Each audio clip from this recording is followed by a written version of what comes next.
Stop that.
Good morning. Good morning. Welcome to the home of the Calgary Unitarians. Whoever you are, whomever you love, wherever you are on your journey of faith or search for meaning, welcome. If you are visiting for the first time, or the first time in a long time, know that we are grateful to have you with us. We come together in beloved community to grow in wisdom, welcome, and deepen relationships, and act for a just and sustainable world. My name is Carol Yankee. I use the pronouns she and her, and I have the privilege of serving on your board of trustees. I'm drawn to this congregation by the sense of community and the diverse spiritual lives of all the members here. If you are with us in person, please stay after the service for coffee, and if you're joining us online, please stay after for a virtual coffee hour. Now, wherever we are, let us remember and acknowledge the traditional territories and languages of all whose ancestors were here before us. We recognize our responsibility to be stewards of this land and acknowledge that we do so in cooperation with the Blackfoot Confederacy of Southern Alberta, comprised of the Siksika, Piikani, and Kainai First Nations, as well as the Dene First Nation band Tsuut'ina, and the Nakota First Nation, also known as Stoney. Alberta's Nakota First Nation is comprised of 3 bands, the Bearspaw, Chiniki, and Wesley. Mohkinstsis, the Blackfoot word for what is now known as the City of Calgary, is also home to Métis Nation of Alberta, Region 3. In offering a land acknowledgement, we honor those who have long been its stewards and accept our shared responsibility for being good caretakers. We acknowledge that Treaty 7 signed September 22nd, 1877, was entered into as a collaboration between settlers and Indigenous peoples, making us all treaty people. Thank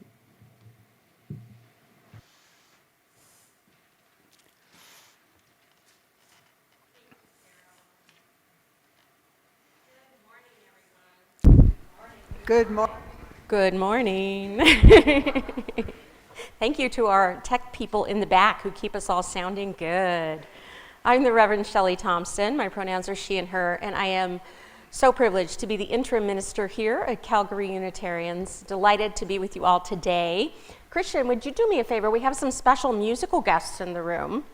Would you introduce our dear ones who are contributing? Well, we've got a couple of very exciting guests on piano. You just heard Eileen Kasasi. Woo! Oh yeah. I think she used all 88 keys, I'm pretty sure. Amazing, yeah, amazing. That was amazing. We also have Paul Newman joining us to help on the choir out today Ta-da, on bass. ta-da. Excellent, thank you. All right, well, let's do our usual routine here. We love to rise in body or spirit and greet our neighbors both in the house and on Zoom. Hi, Zoom, we love you. We're glad you're here. Hi, everybody.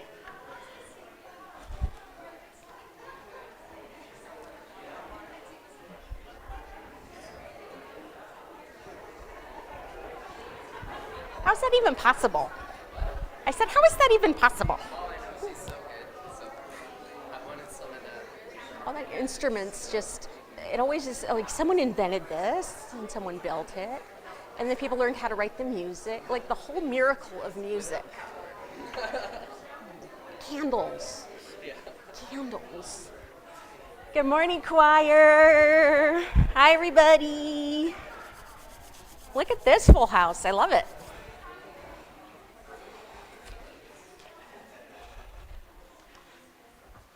Excellent. I want to remind everyone that there is another conversation with the search team. If you haven't been in on this, we're going to do this Sunday and next Sunday. We want to make sure everybody gets a turn. They're going to go in person to talk with the choir, because the choir is a bunch of very important people. But everyone's welcome to stay today and talk to the search team. They have some important questions for us about who are Calgary Unitarians? How do we describe ourselves? Who do we think we are? Who do we think we are? What are we doing here? What's it all about? And we really need your voices. These are great conversations, and they're fun, and it's a good way to contribute to this search process that's about to just really kick into high gear. And that search team needs your input. They have to write a big report, it's about 30 pages long, all about Calgary Unitarians. And so we want to make sure they capture your voices and your impressions, and we really get it right, and we represent everybody. That's why those conversations are so important. So today after church, and there's going to be another one next week, and there's more online opportunities. The choir's going to get a turn at their choir rehearsal. It's going to be awesome. So don't forget. And Sheila wanted me to remind you, we've got multi-faith calendars again this year. These gorgeous calendars that make wonderful Christmas gifts. She's going to have those on sale pre-order only this year so that we don't guess wrong and get the numbers wrong. So if you want to order before November 4th, please, to let Sheila know, and she can take a check or she can take an e-transfer.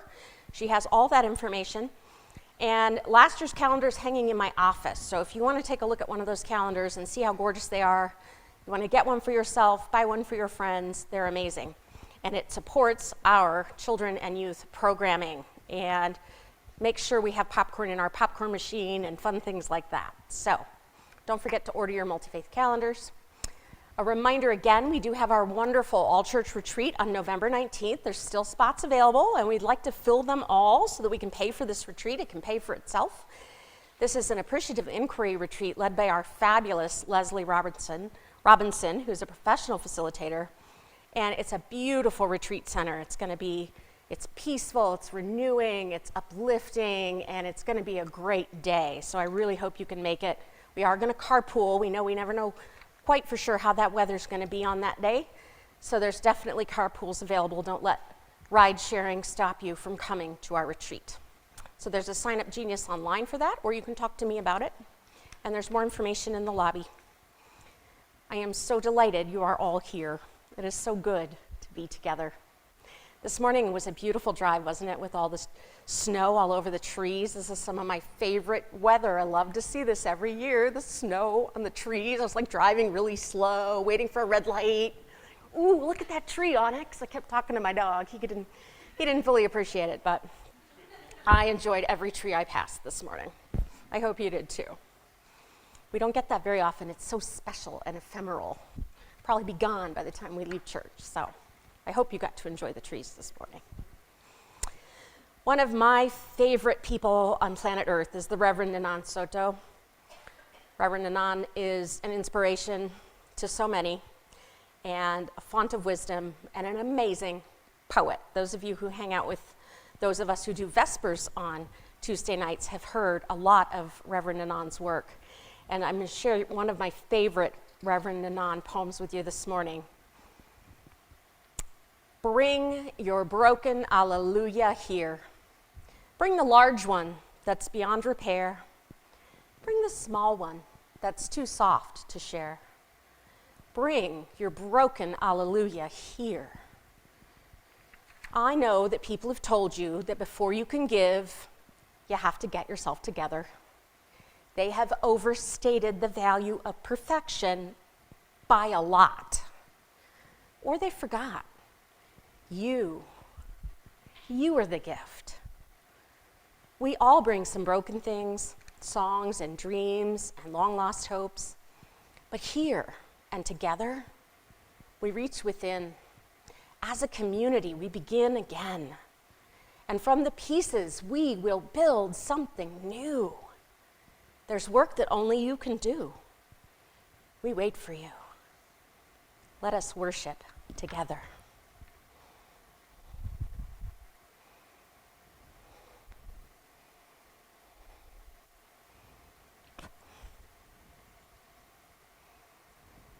And now please rise in body or spirit and join in singing our opening hymn, Let the Life I've Lived.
What a beautiful song on this beautiful snowy day, and I'm so happy to see everyone here because I thought it would just be me.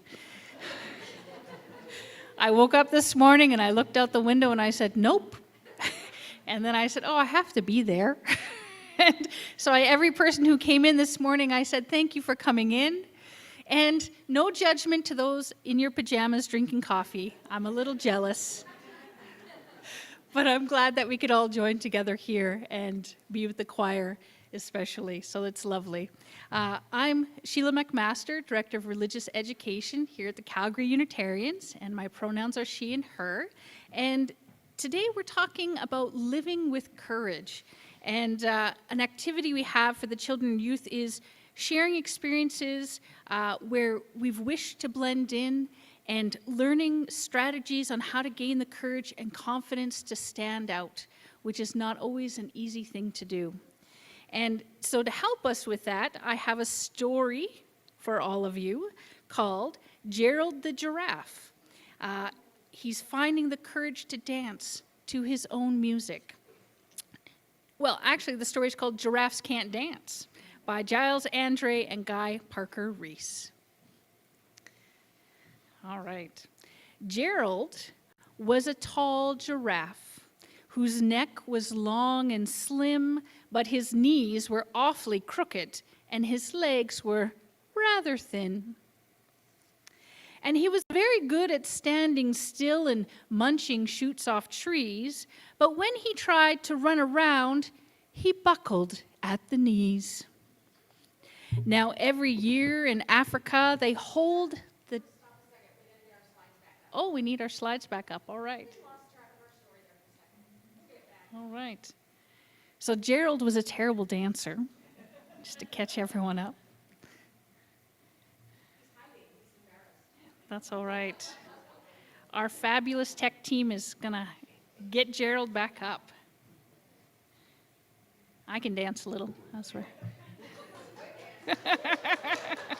I'm about as good as Gerald. That's right.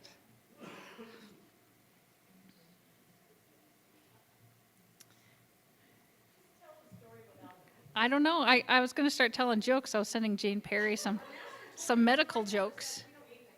We don't need pictures? All right. Now I can't think of any jokes now. Just, our slides are gone. All right.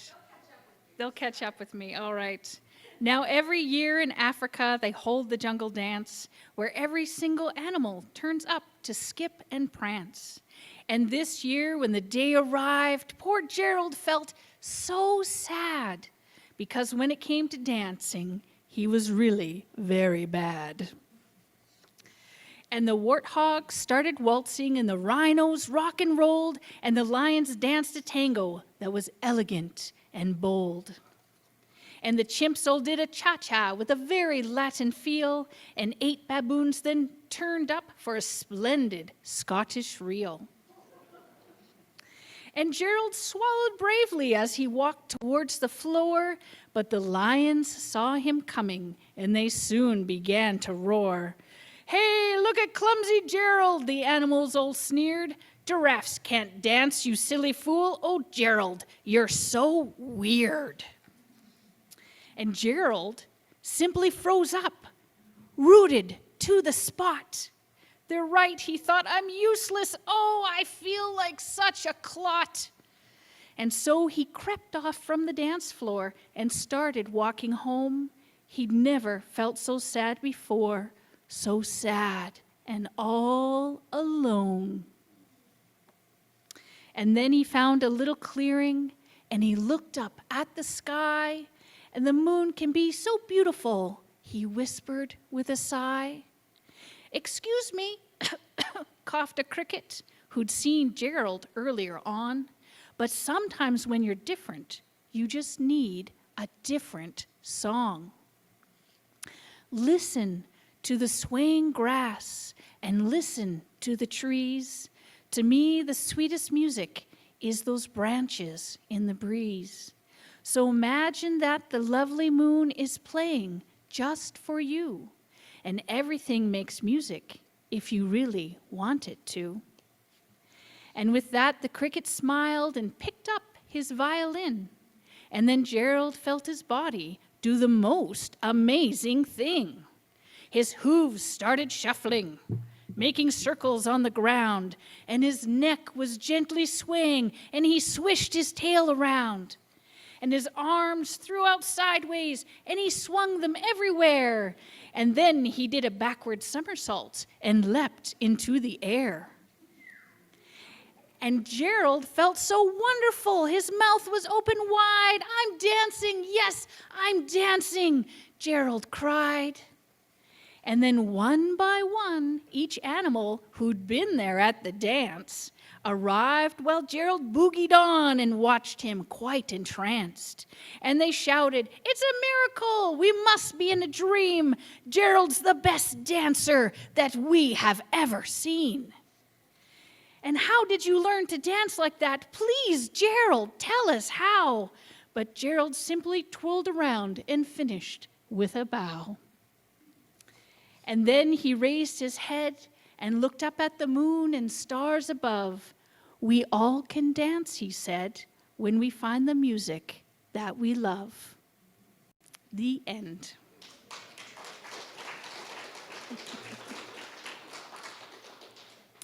And so, as Brene Brown says, courage starts with showing up and letting ourselves be seen. And so I hope that, like Gerald the giraffe, each of us can find that music that moves us and have the courage to dance and the courage to be truly seen. And now please join me as we sing the kids downstairs for our own courageous activities.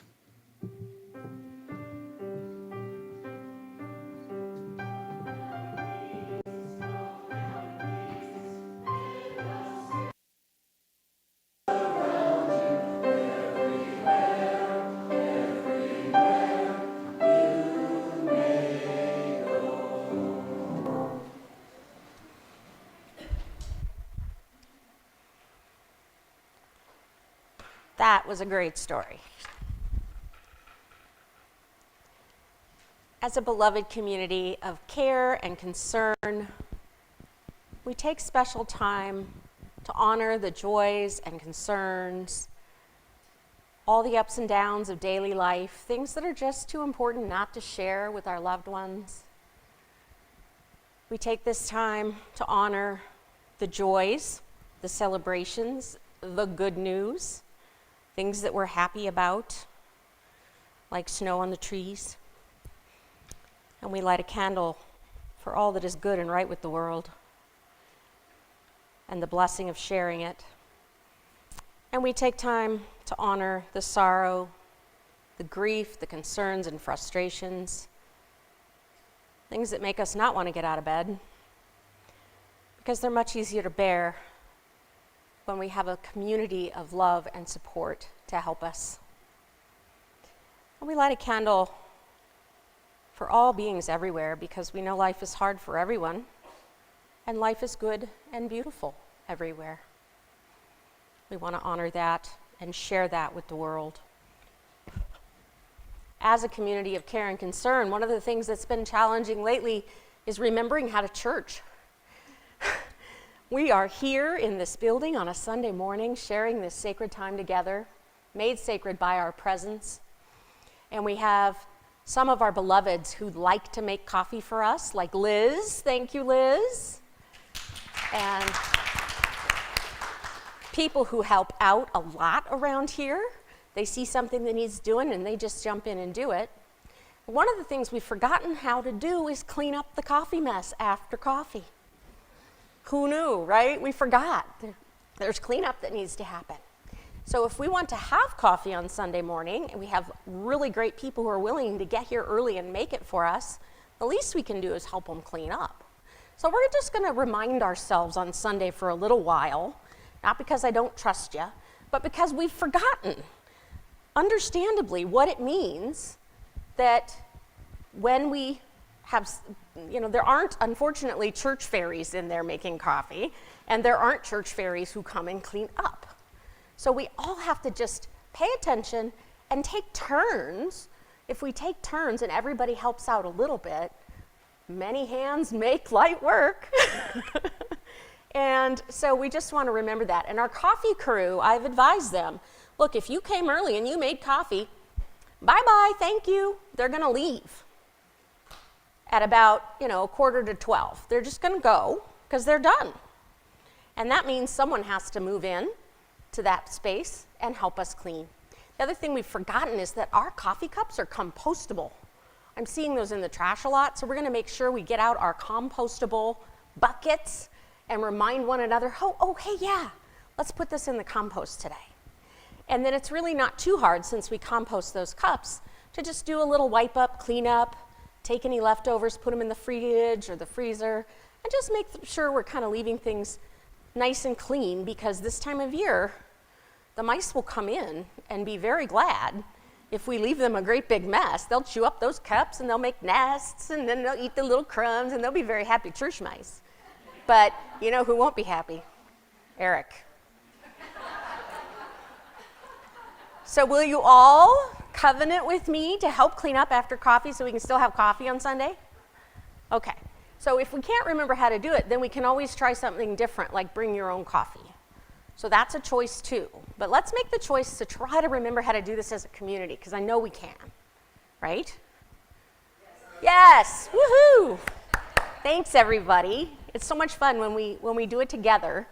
It's actually fun to clean up. And I'll be there helping.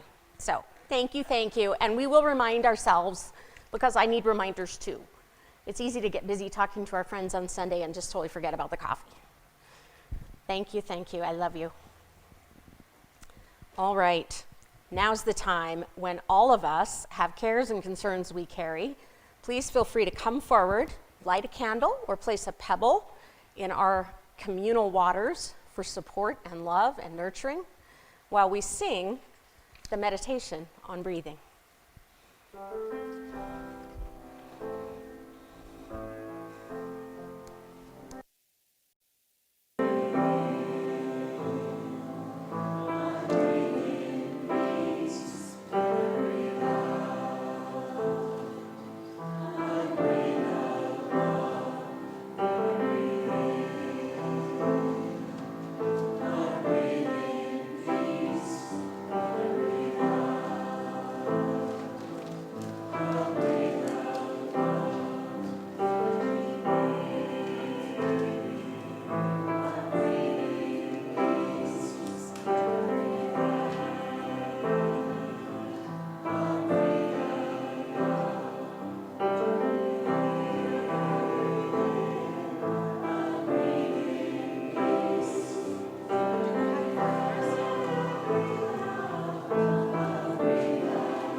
have your phone to take a picture? Just send a picture to Jane.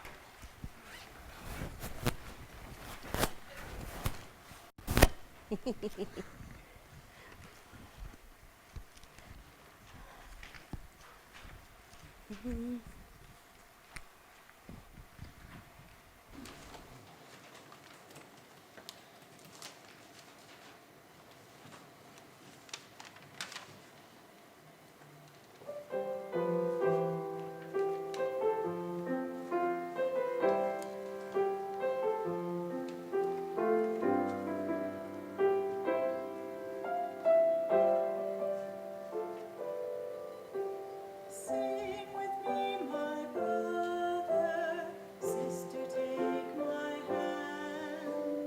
Let us lead our children to better understand this world that builds division and change if we agree to learn from one another how to live in harmony. Can we rise above the walls? Can we realize yet see beyond our differences? Can we rise above the walls?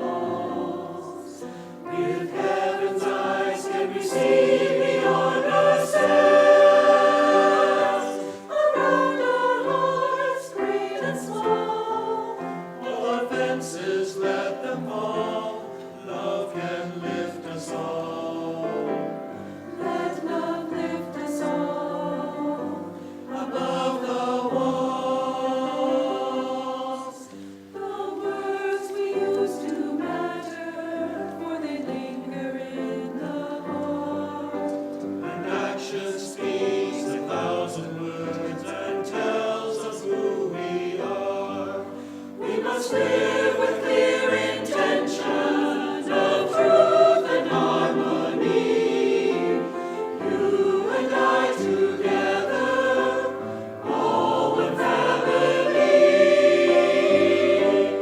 Let us rise above the walls. Let us realize yet see beyond our differences. Let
Good morning.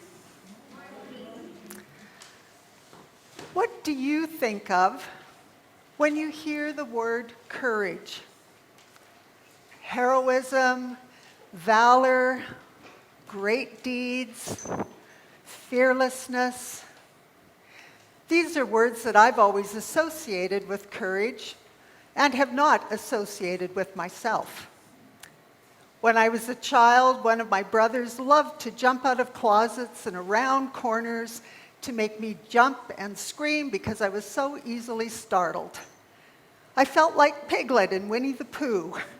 You know that story where Piglet is invited on an adventure and says, "It's hard to be brave when you're a very small animal." As an adult, I found that although I'm not a small animal any longer, courage often seems elusive. Brené Brown, who Sheila mentioned, is a research professor who studies vulnerability, courage, worthiness, and shame.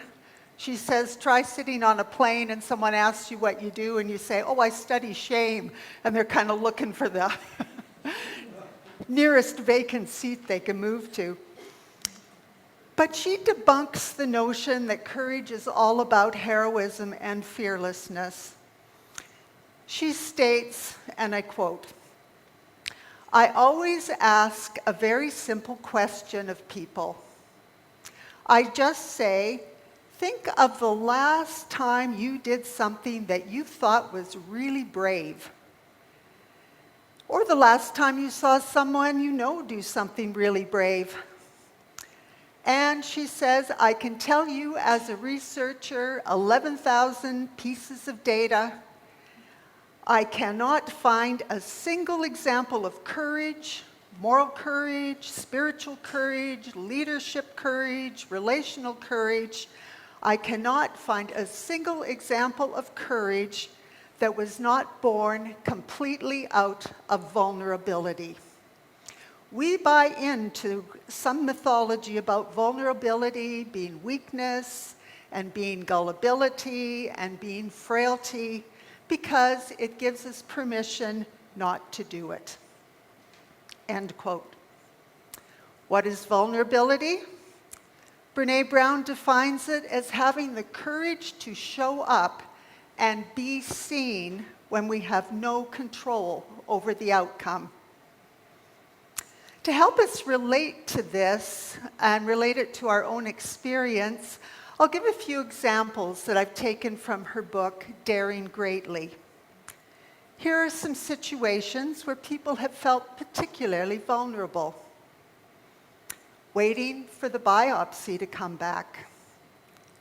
The first date after my divorce. Admitting that I'm afraid. Asking for forgiveness. Getting fired. Trying something new. Standing up for myself and for friends when someone else is critical or gossiping. I think you get the idea. You know, it's like those dreams where you arrive somewhere where there are lots of people and you take your coat off and oops, no clothes on. You find yourself naked. It's that feeling of being naked and exposed. And our impulse is to cover up and not engage with it when we find ourselves feeling vulnerable. We often don't admit it to ourselves, and certainly not to others. So why does any of this matter? Aren't our personal vulnerabilities our own business? If it makes us uncomfortable, why engage with them? Brené Brown has a lot to say on this topic, so if you're interested, I encourage you to read her book, Daring Greatly, and its sequel, Rising Strong. Actually, any of her books will talk about vulnerability and courage, and she has TED Talks if you're not inclined to read a whole book on the topic, and YouTube has a number of her talks too. I've found them very worthwhile. So to explore why this matters from another perspective, I'm now going to engage with another voice, Deborah Adele. Deborah is the author of the book, The Yamas and Niyamas, Yoga's Ethical Practice. Ahimsa, or nonviolence, is chapter 1, and it's the cornerstone of yoga's ethical practice. Deborah Adele writes, "Our capacity to be nonviolent depends on our proactive practice of courage, balance, love of self, and compassion for others." Now, there's a lot in that statement, but I'm just going to focus on proactive practice as it relates to courage. So why does Deborah Adele, include a discussion of courage in her chapter on ahimsa? She says, "Fear creates violence. If we are going to begin to address those fears, we need to know the difference between the fears that keep us alive and the fears that keep us from living." Now, it's pretty easy to figure out the fears that keep us alive. Fear of stepping out in front of a moving vehicle is quite a useful fear to have. I think the fear of jumping off of high cliffs into the ocean should be on that list, but my youngest daughter disagrees, and she thinks of it as an adventure. As long as she doesn't tell me about it before she does it. That's the rule we have. Don't share that stuff until you've survived it. One example of fears that keep us from living might be fear of not having enough, which leads to greed and hoarding. On a global scale, wars are started to seize goods and resources and to keep power. Another example would be fear of rejection that keeps us from living our own true, authentic selves. Deborah Adele's definition of courage is not the absence of fear, but the ability to be afraid without being paralyzed. So I'll repeat that. Courage is not the absence of fear. It's the ability to be afraid without being paralyzed. So, do some of us have this ability and others don't? Or is courage something we can practice? Deborah Adele speaks of proactive practice. Now, she's not talking about aversion therapy where we get exposed to snakes or something that we're phobic of. Proactive practice is where we begin by spending time, ideally every day, to sit with and to get to know ourselves. It involves finding a practice that works for you. Some folks sit in meditation. If you're not someone that finds that in your bandwidth, taking a mindful pause during the day. Just spend 2 minutes, breathe, check in. How is my body feeling? What are my emotions in the circumstances that I find myself in today? And there's many other contemplative practices. There's lots of resources out there, and many people in this congregation that I know, for example, Catherine Burwash has done a lot of training around mindfulness, and Catherine's not here, but I'm going to give her name as a resource. So, Catherine, if you're watching, you can call me up later. So getting to know ourselves and our responses when we are vulnerable is a life's work. It's kind of like peeling back the layers of an onion.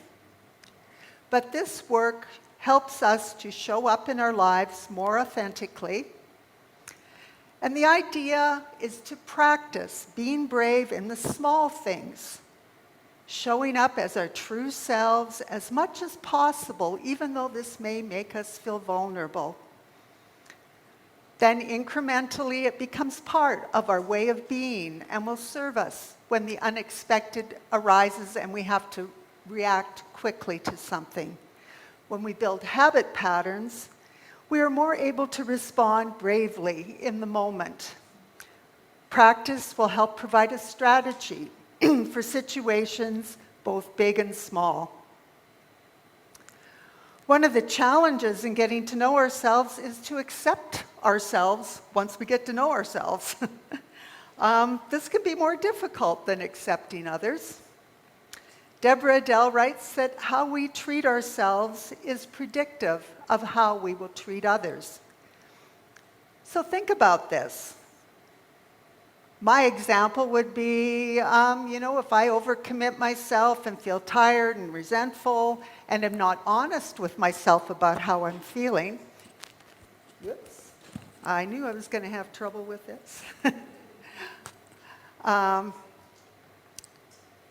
If I'm not honest about how I'm feeling, my temper gets shorter, my heart does not feel open.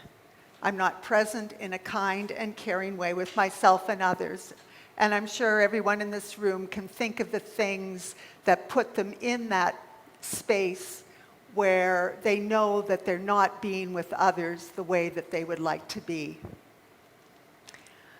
The word heart kept coming up as I explored what it meant to be courageous in living my life. Brené Brown tells us courage is a heart word. The root of the word courage is cor, the Latin word for heart. In one of its earliest forms, courage meant to speak one's mind by telling all one's heart. Now, as I mentioned at the beginning of this reflection, these days we tend to think of courage as heroism, fearlessness in the face of danger, but just think how much courage it takes to tell all one's heart, to speak with honesty and openly, with kindness and integrity. Palliative care specialist Michael Kearney writes that opening our hearts in the face of suffering, our own suffering or the suffering of others, is a courageous way of meeting the world. When we're suffering, we are at our most vulnerable. How brave it is to open our hearts and keep them open, rather than closing them off and protecting ourselves. I just officiated a celebration of life this week for a family whose loved one had been through tremendous physical suffering, complicated by not being able to return home and having to enter a care home to meet his physical care needs. And yet, they told me how he remained kind and friendly with everyone, maintaining his sense of humor throughout his difficulties. For me, this is an example of courage, meeting suffering with an open heart and not withdrawing or lashing out at others. I think of our own dear Jane Perry, also when I think of courage in the face of suffering. It can be disheartening to look around us at the anger, fear, and suffering that seems to abound in the world.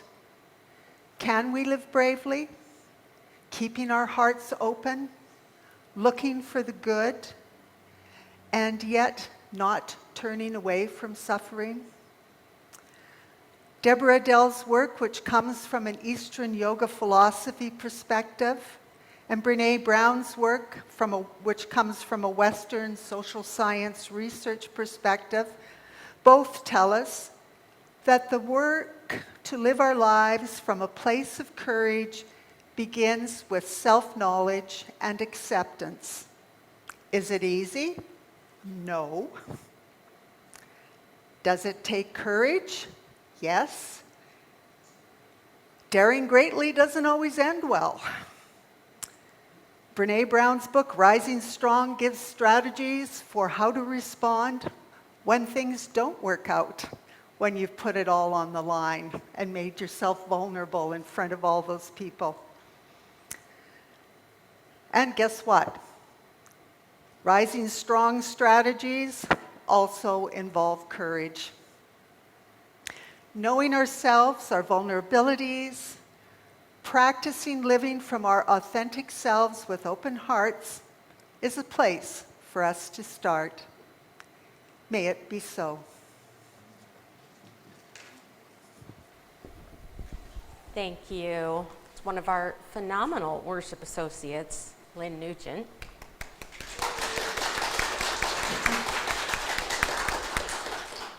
It takes courage to get up there and give a homily, right? Thank you, Lynn, for those beautiful words.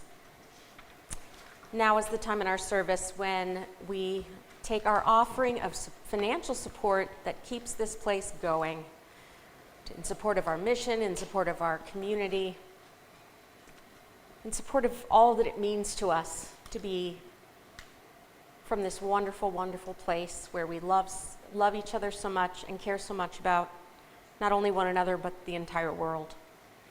We recognize that there are many ways to give in this technological age, and we certainly appreciate everyone that gives digitally, one way or another, and we will show you some of those options on our slide here in a moment.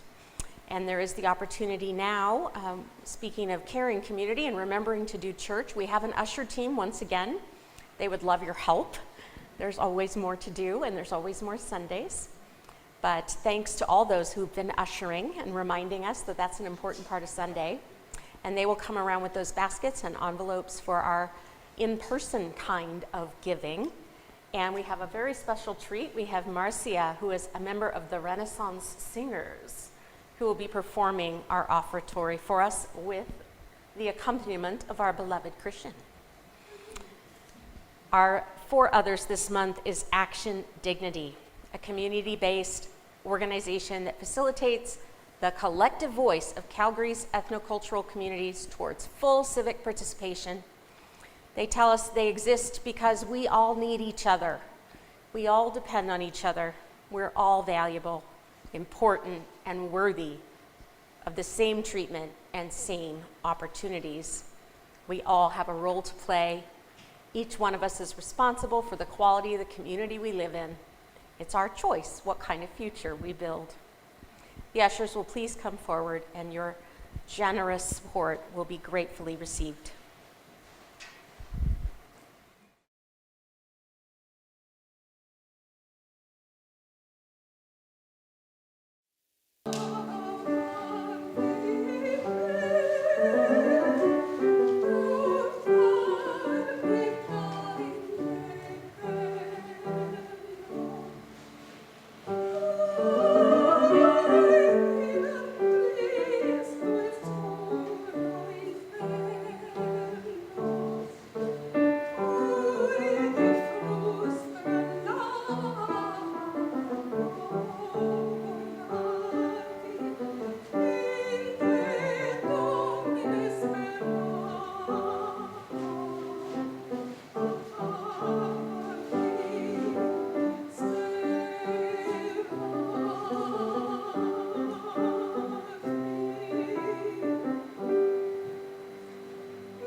So beautiful. Wow.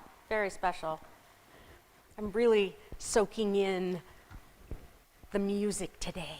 It's wonderful every week, and I'm really especially appreciating this blessing today.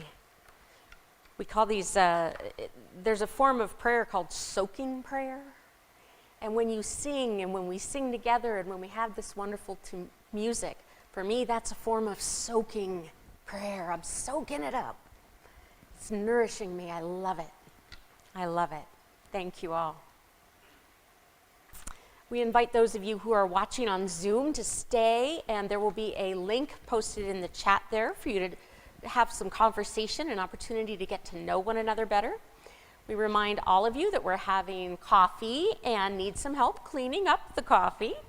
And then we're having our fabulous search team conversation. We had a really good conversation last time, and I know it will be again today.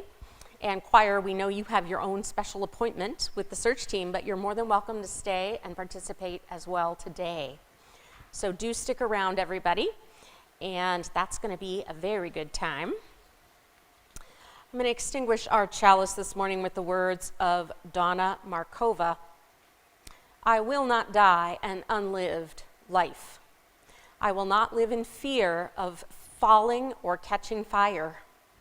I choose to inhabit my days, to allow my living to open me, to make me less afraid, more accessible, to loosen my heart until it becomes a wing, a torch, a promise.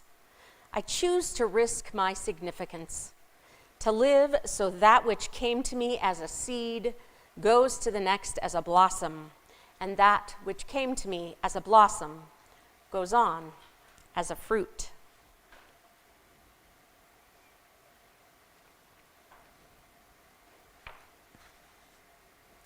As we go from this place, my dear ones, may we be open to life, expecting to love, and prepared to serve. Please rise and embody your spirit and join me in singing, Wake Now My Senses.